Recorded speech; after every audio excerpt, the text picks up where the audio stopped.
Enamus noori on tublid ja toredad, aga mitte kõik. 3 alaealiste sooritatud tapmist viimase aastaga on jäämäe tipp. Eelmise aastaga võrreldes kogu aeg 10% suureneb see vägivaldsus, ehk siis kus nad tänaval röövivad, peksavad, väljapressimised, kõik muu säärane. Gängide teema on sisse tulnud, eriti eelmine aasta oli meil see väga suur probleem ja see oli ka meie jaoks esimene indikatsioon, et midagi tänavatel on täiesti korrast ära.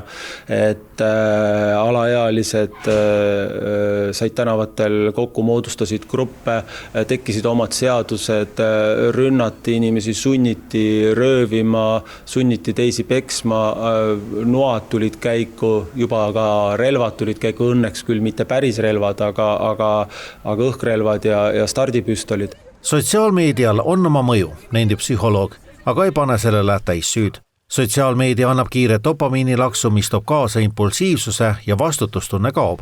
Aga kui poleks sotsiaalmeediat, otsiks noor seda kuskilt mujalt, sest teismeiga on lihtsalt selline. Noor hakkab janunema suurte elamuste järgi, tema riskitaju ei ole veel arenenud, kui vanemate olulisus või autoriteet muutub ebaolulisemaks ja sõprade olulisus või tähtsus kasvab märkimisväärselt.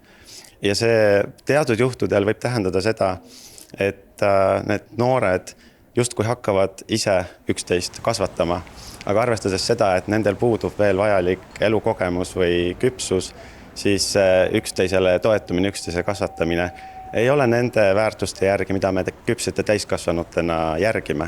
Enamus noori teeb sel juhul sõpradega koos küll midagi normaalset, aga osa läheb halvale teele. Selleks on tihtilugu 2 teed, aga täiesti vastupidist teed. Esiteks noored, kes pärit probleemsest keskkonnast.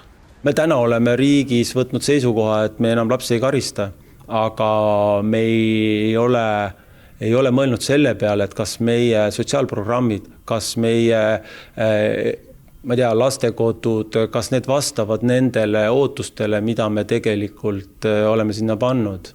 Et ma arvan, et see probleem on seal, et kui meil jälle näide elust enesest, et need poisid, kes meil täna röövivad, siis umbes 12-13 aastat tagasi nad olid ise kas siis teatajad või ohvrid kuritegude juures.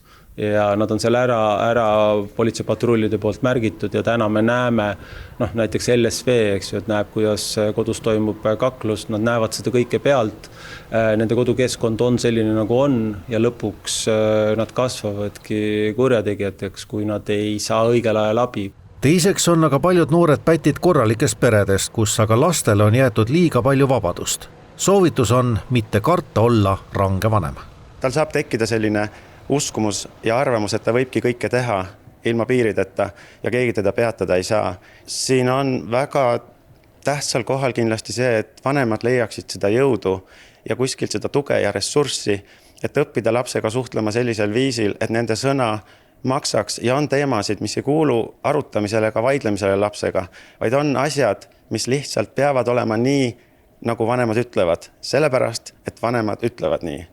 Mõlemad toonitavad, et pole olemas ühte vastust ei sellele, kuidas noori kuritegelikult teelt eemal hoida, ega ka sellele, kuidas noort sellest välja tõmmata.